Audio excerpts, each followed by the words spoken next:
Assalamualaikum friends, welcome to my YouTube channel or welcome back to my YouTube channel. So today we discuss the very important chapter, trade restrictions.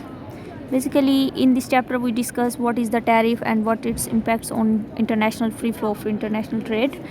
So if you guys are new in my channel, then subscribe my channel, and if you have already subscribed my channel, then like, share and comment on my video.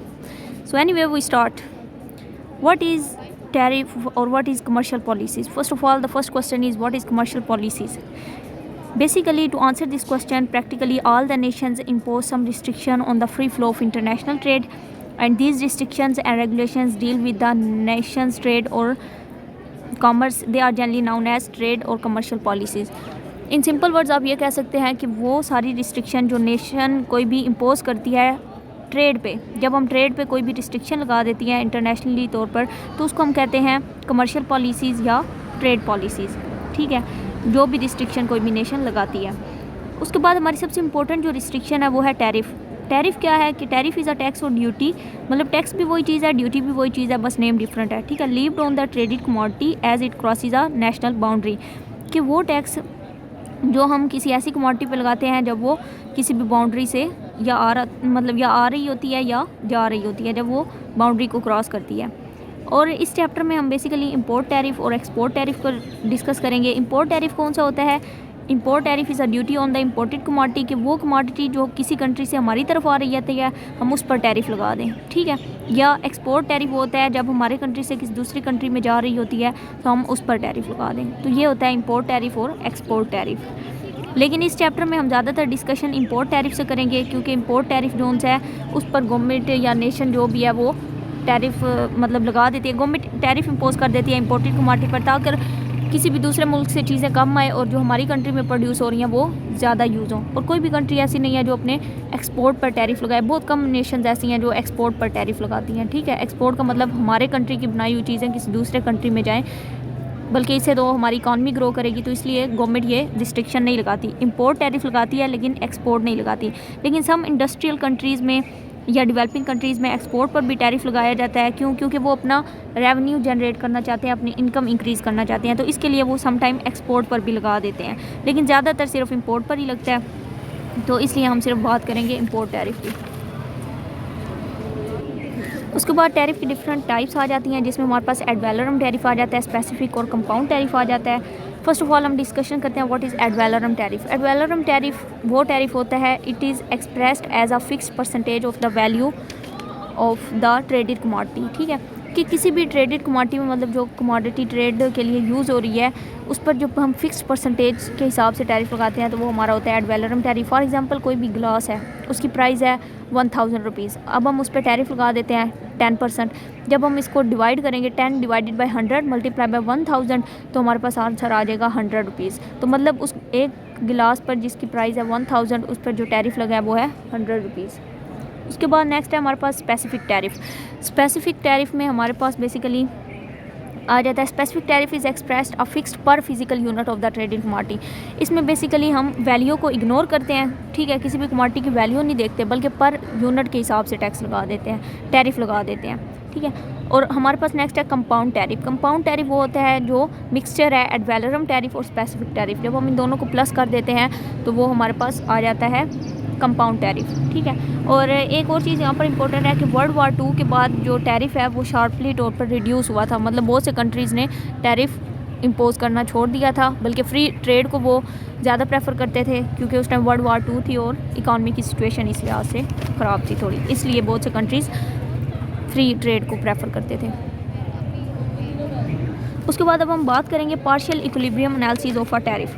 Partial equilibrium में simple आपने क्या करना है कि first of all बताना है कि सबसे पहले तो हम इस ग्राफ को डिस्कस करेंगे। ठीक है, पार्शियल इक्विलिब्रियम एनालिसिस में अब इस ग्राफ को एक्सप्लेन करने के लिए आपने क्या करना है कि फ़र्स्ट ऑफ ऑल लिख देना है कि here we have only one commodity, क्योंकि हम सिर्फ एक कमोडिटी की बात कर रहे हैं, तो इसलिए हमारे पास पार्शियल इक्विलिब्रियम है। ठीक है, पार्शियल एनालिसिस है। उसके बाद अब हमने क्या कहना है कि यहाँ पर एस एक्स और डी एक्स जोन है वो supply and demand of commodity x को शो कर रहे हैं। उसके बाद जो एस एफ लिखा हुआ है, ये राइट साइड पे आप अगर एक्स के ऊपर थोड़ा सा देखें ना तो एस एफ लिखा हुआ होगा। ठीक है, नोट्स पे ही चेक कर ले। अच्छा, एस एफ जो है वो शो कर रहा है कि amount of the imported commodity, कि वो कमोडिटी जो हम किसी कंट्री से इंपोर्ट कर रहे हैं, और SF+T क्या शो कर रहा है कि वो अमाउंट जो हम किसी कंट्री से इंपोर्ट कर रहे हैं प्लस टैरिफ। ठीक हो गया, मतलब एक विदाउट टैरिफ है और एक विद टैरिफ है। तो ये सारी चीज़ें बताने के बाद आपने क्या करना है कि विद द फ्री ट्रेड के जब हम फ्री ट्रेड कर रहे हैं, प्राइस हमारे पास क्या है, P1 है। जब P1 प्राइस है तो हमारी जो डोमेस्टिकली प्रोडक्शन है वो है 10। ठीक हो गया, लेकिन हमारे पास डिमांड कितनी हो रही है, 70। सी पॉइंट पे आप देखें तो 10 मतलब शो कर रहा है, और बी पॉइंट पे आप देखें तो 70। 10 हमारी डोमेस्टिकली प्रोडक्शन है और 70 हमारी डिमांड है। तो हम क्या करेंगे कि 10 तो डोमेस्टिकली प्रोड्यूस हो रहा है, हमारी डिमांड को फुलफ़िल कर देगा। बाकी जो 60 रिमेनिंग है ना, वो हम इंपोर्ट कर लेंगे, किसी और कंट्री से ले लेंगे प्राइस P1 पे। लेकिन जब कोई टैरिफ वगैरह इंपोज नहीं किया, फ्री ट्रेड है। लेकिन जब फॉर एग्जांपल टैरिफ इंपोज हो जाता है, टैरिफ इंपोज होने के बाद हमारी प्राइस डोमेस्टिकली बढ़ जाएगी, P2 हो जाएगी। ठीक है, जब प्राइस बढ़ेगी तो हम क्या करेंगे, हमारी प्रोडक्शन बढ़ जाएगी। क्यों? क्योंकि प्रोड्यूसर जो है वो ज़्यादा इनकम जनरेट करने के लिए अपनी प्रोडक्शन को बढ़ाएगा, क्योंकि उसे तो प्रॉफिट ही होना है, क्योंकि प्राइस ज़्यादा बढ़ गई है। तो वो क्या करेगा, 20 प्रोड्यूस करेगा। जब इधर से 20 प्रोड्यूस करेगा तो उधर से डिमांड कम हो जाएगी। क्यों? क्योंकि प्राइस बढ़ गई है, प्राइस इंक्रीज़ होने से डिमांड कम हुई तो वो 50 हो जाएगी। ठीक हो गया, तो अब हमारी जो प्रोडक्शन है वो 20 है, लेकिन हमारी डिमांड 50 है। ठीक है, बाकी जो रिमेनिंग 30 है वो अब हम इंपोर्ट कर लेंगे एट प्राइस P2 पे।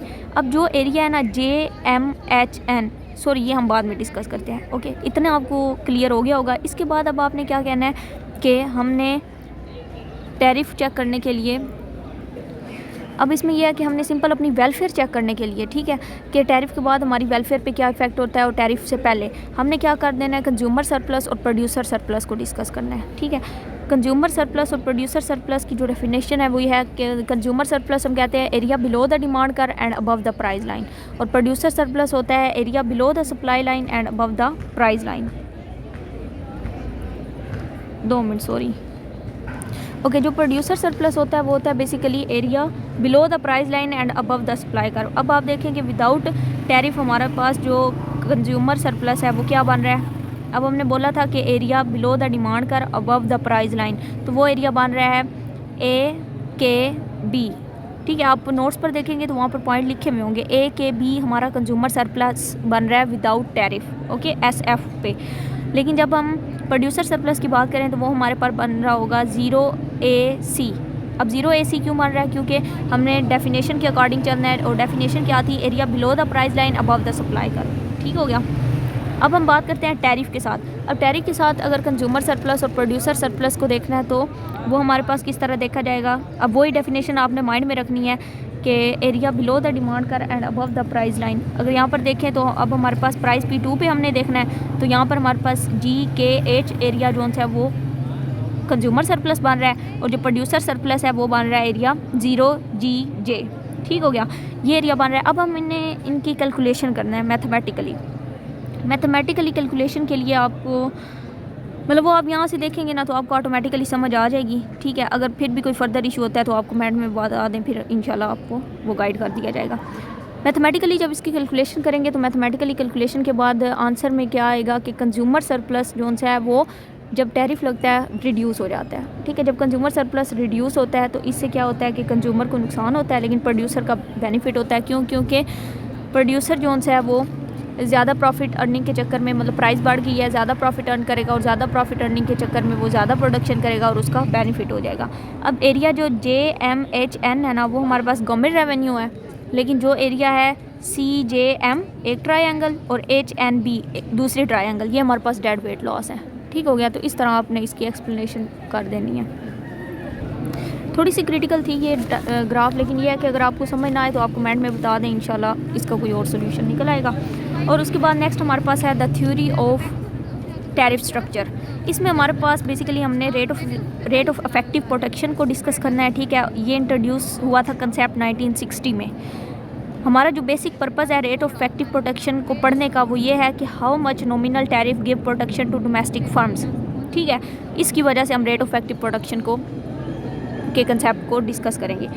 अब हमारे पास हमें बताया जाता है कि डिफरेंट नेशंस जो सी हैं ना वो रॉ मटेरियल इंपोर्ट्स करती हैं। रॉ मटेरियल क्या होता है कि फॉर एग्जांपल एक गाड़ी हमने बनानी है, उसके लिए हमारे पास टायर होने चाहिए, स्टील होनी चाहिए, उसके बाद जितने उसमें चीज़ें इस्तेमाल वाली हैं वो सारी लेदर वगैरह सारा कुछ होना चाहिए। ठीक है, तो वो हमारा रॉ मटेरियल होगा। लेकिन हमारी फाइनल कमोडिटी क्या होगी, एक पूरी गाड़ी होगी। अब हम अगर रॉ मटेरियल इंपोर्ट करते हैं ना, किसी भी कंट्री से मंगवाते हैं, तो गवर्नमेंट जो सी है वो उस पर कोई टैरिफ वगैरह नहीं लगाती। अगर लगाती भी है तो बहुत कम लगाएगी, ठीक है, ज़्यादातर तो लगाती नहीं है। लेकिन अगर हम फाइनल कमोडिटी इंपोर्ट करते हैं ना, तो उस पर गवर्नमेंट टैरिफ लगा देती है। तो बहुत सी नेशंस ऐसी हैं जो क्या करती हैं कि रॉ मटेरियल इंपोर्ट्स कर लेती हैं, मतलब इंपोर्ट करती हैं रॉ मटेरियल और फाइनल कमोडिटी फिर खुद रेडी करती हैं। इससे एक तो एम्प्लॉयमेंट जनरेट होती है और दूसरा डोमेस्टिक प्रोसेसिंग होती है। ठीक हो गया। इसका बेसिक पर्पज़ यही था the rate of effective production का। अब एग्जांपल की अगर बात की जाए कि एक नेशन है वो वूल जोन सी है वो विदाउट टैरिफ इंपोर्ट कर रही है, ठीक है, लेकिन अगर वो क्लॉथ को इंपोर्ट करती है तो उस पर गवर्नमेंट टैरिफ लगा देती है। तो वो नेशन क्या करेगी, वो बेसिकली वूल इंपोर्ट कर लेगी और ख़ुद डोमेस्टिकली चीज़ें प्रोड्यूस करेगी। ठीक हो गया। इससे एम्प्लॉयमेंट जनरेट होगी और भी बहुत सारी इकॉनमी ग्रो करेगी। अब अगर ऐसे केस हो तो इसमें हमने बताना है कि रेट ऑफ इफेक्टिव प्रोडक्शन ज़्यादा हो जाएगी नॉमिनल रेट ऑफ टैरिफ से। नॉमिनल रेट क्या होता है, जो हम फाइनल कमोडिटी पे लगाते हैं। और यहाँ पर एक डोमेस्टिक वैल्यू एडिड का कंसेप्ट है। इसको आपने इस तरह एक्सप्लेन कर देना है कि फाइनल कमोडिटी की जो प्राइस है उसको माइनस करेंगे cost of the imported raw material, ठीक है, तो वो हमारे पास होगा डोमेस्टिक वैल्यू एडिड। और इसमें एक और बात यह है कि नॉमिनल टैरिफ इम्पोर्टेंट होता है कंज्यूमर के लिए, जबकि rate of effective protection important होता है प्रोड्यूसर के लिए। ठीक है, जो नॉमिनल टैरिफ है वो कंज्यूमर के लिए इसलिए इम्पोर्टेंट है क्योंकि वो हमें ये बताता है कि किसी भी कमोडिटी की प्राइस में किसी भी कमोडिटी की जो प्राइस इंक्रीज़ हो रही है वो क्यों हो रही है, क्योंकि वो टैरिफ की वजह से हो रही है और कितनी हो रही है, ये चीज़ गाइड करता है। और जो रेट ऑफ इफेक्टिव प्रोटेक्शन है ना, वो बेसिकली प्रोड्यूसर के लिए हेल्प करता है, क्योंकि वो प्रोड्यूसर को बताता है कि अगर हम कोई भी टैरिफ वगैरह लगा रहे हैं या इंपोर्ट कर रहे हैं रॉ मटेरियल से की, तो उससे डोमेस्टिक जो हमारे पास प्रोसेसिंग है वो कितनी ग्रो कर रही है, उस पर क्या इफेक्ट पड़ रहा है। ठीक है, इंपोर्ट कम्पीटिंग कमोडिटी पे। अब एक कॉन्सेप्ट यहाँ पर इंपोर्ट कम्पीटिंग कमोडिटी है। इंपोर्ट कम्पीटिंग कमोडिटी क्या होती है कि बेसिकली वो कमोडिटीज़ जो चीज़ हम इंपोर्ट कर रहे होते हैं उसका सब्सटीट्यूट रेडी करती है। फॉर एग्जांपल अब हम गाड़ियाँ इंपोर्ट करते हैं, गाड़ियाँ नहीं तो आप मोबाइल की एग्जांपल ले लो, हम डिफरेंट मोबाइल इंपोर्ट करते हैं, दूसरे कंट्री से मंगवाते हैं। लेकिन अगर पाकिस्तान की जो डिफरेंट इंडस्ट्रीज़ हैं वो खुद ही वो मोबाइल बनाना स्टार्ट कर देती हैं, एग्जैक्ट वो नहीं बनाती लेकिन थोड़े सा डिफरेंट बना लेती हैं, ठीक है, लेकिन वो सब्सटीट्यूट तो रेडी कर रही हैं ना। मतलब उनका बेसिक पर्पज़ यही है कि जो हम चीज़ें बाहर से मंगवाते हैं वो बाहर से ना मंगवाएं बल्कि अपनी ही कंट्री में प्रोड्यूस करके वो सेल आउट करें। तो वो होती हैं इंपोर्ट कम्पीटिंग इंडस्ट्रीज़ या कमोडिटी। उसके बाद यहाँ पर रेट ऑफ इफेक्टिव प्रोडक्शन का एक फार्मूला दिया गया। वो फार्मूला ये फार्मूला है G = T - AI TI, ठीक है, 1 - AI, ठीक है। ये हमारे पास रेट ऑफ इफेक्टिव प्रोडक्शन का फार्मूला है। इस फार्मूले के थ्रू आपने क्या करना है, इसको आगे रेट ऑफ इफेक्टिव प्रोडक्शन निकाल देना है। इसमें आपको टी की वैल्यू भी गिवन होगी। टी क्या होता है हमारे पास, nominal tariff rate on consumer of the final commodity. उसके बाद AI TI ये रेशो होती है final commodity to import inputs the price of the final commodity into the absence of tariff. मतलब ये रेशो के बारे में बताया हुआ है, the nominal tariff rate on the imported inputs. अब ये असल में मैथमेटिकल वर्क है जो मतलब इस तरह वीडियो में तो आपको नहीं समझाया जा सकता, लेकिन ये है कि अगर इसमें कोई इशू हो तो आप कमेंट में पूछ लीजिएगा, इंशाल्लाह आपको गाइड कर दिया जाएगा। उसके बाद नेक्स्ट हमारे पास आ जाता है general equilibrium analysis of a tariff in a small country. अब हमने स्मॉल कंट्री की बात कर रहे हैं, ठीक है। अब टैरिफ लगाने से उसकी प्रोडक्शन, कंजप्शन, ट्रेड और वेलफेयर पर क्या इफेक्ट होता है, ठीक है। फर्स्ट ऑफ ऑल तो आपने यहाँ पर ये देख लेना है कि स्मॉल नेशन है वो वर्ल्ड प्राइसेस को इफेक्ट नहीं करती, और यहाँ पर हमने दो इफेक्ट देखने हैं। एक ये कि जो डोमेस्टिकली वो प्रोड्यूस कर रही है या कोई चीज़ इंपोर्ट कर रही है, ठीक है, वो दोनों आइडेंटिकल है, सेम है, ठीक हो गया। पहले ये हमने लगानी है रिस्ट्रिक्शन या इफ़ेक्ट, इसको कर लो, ठीक है। और दूसरा हमने ये कहना है कि गवर्नमेंट को जितना भी रेवेन्यू मिलेगा वो लोगों की वेलफेयर के लिए यूज़ करेगी, मतलब पब्लिक गुड्स को सब्सिडाइज़ कर देगी, ठीक हो गया। ये दो रिस्ट्रिक्शन है, ये जो इफ़ेक्ट है जो आपने अपने माइंड में रखने हैं। अब हम इस ग्राफ की अगर बात करें तो सबसे पहले नेशन जोन सी है वो विदाउट टैरिफ प्रोड्यूस कर रही है एट पॉइंट बी पे, ठीक हो गया। अभी टैरिफ नहीं लगा, पॉइंट बी पे वो प्रोड्यूस कर रही है। जब पॉइंट बी पे प्रोड्यूस कर रही है तो हमारी जो प्राइस है वो है P1, ओके हो गया। लेकिन जब हम 100% टैरिफ इम्पोज करते हैं, प्राइस P2 हो जाता है, तो हमारे पास क्या होगा, जो नेशन है ना उसके जो प्रोड्यूसर है वो ज़्यादा प्रोड्यूस करने के लिए, ओके, जब टैरिफ इम्पोज कर दिया जाता है तो फिर हमारे पास प्राइस डोमेस्टिकली P2 हो जाती है, ठीक है। जब प्राइस P2 होगी तो डोमेस्टिक प्रोड्यूसर ज़्यादा प्रोड्यूस करेगा for the purpose of income, ठीक है, उसका मोटिव क्योंकि प्रॉफिट कम अर्न करना होता है, तो इसलिए वो क्या करेगा, ज़्यादा प्रोड्यूस करेगा। अब वो पॉइंट बी से एफ़ की तरफ शिफ्ट हो जाएगा। जब वो पॉइंट बी से एफ़ की तरफ शिफ्ट होगा ना, तो उसकी प्रोडक्शन इंक्रीज़ हो जाएगी। पहले हमारी डिमांड थी 120, सॉरी पहले हमारी डिमांड थी 120 और जो हमारी प्रोडक्शन थी वो थी 40। अब हमारी प्रोडक्शन हो रही है 85 और हमारी डिमांड कितनी है, 65, ठीक है। तो हमारी जो इसमें हम माइनस प्लस करेंगे ना, तो हमारे पास 15 रह जाएगा। ये जो पॉइंट एफ़ से जी तक है ना, और जी से एच तक है, ये पॉइंट एफ जी जो है ये गवर्नमेंट के पास जाएगा, गवर्नमेंट को रेवेन्यू मिलेगा। और हमने स्टार्ट में पढ़ा था कि गवर्नमेंट अपना रेवेन्यू जो है वो पब्लिक गुड्स पर सब्सिडाइज कर देगी, मतलब लोगों की वेलफेयर के लिए इस्तेमाल कर देगी।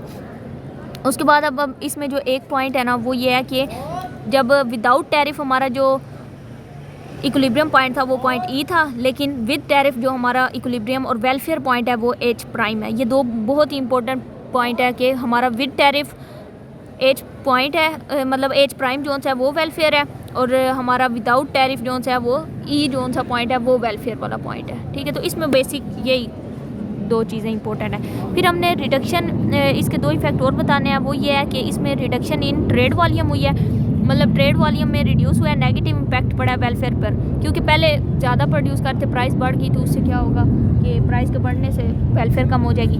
उसके बाद जो improvement in terms of trade, हमारा जो टर्म्स ऑफ ट्रेड होगा वो सेम रहेगा, उस पर कोई इफेक्ट नहीं पड़ेगा, क्योंकि इसने वर्ल्ड प्राइसेस को चेंज नहीं किया, तो इसलिए हमारा टर्म्स ऑफ ट्रेड सेम रहेगा, लेकिन जो हमारी ट्रेड वॉल्यूम है वो रिड्यूस हो जाएगी। उसके बाद हमारे पास आ जाता है the effect of tariff in the large country case. मैं तो नहीं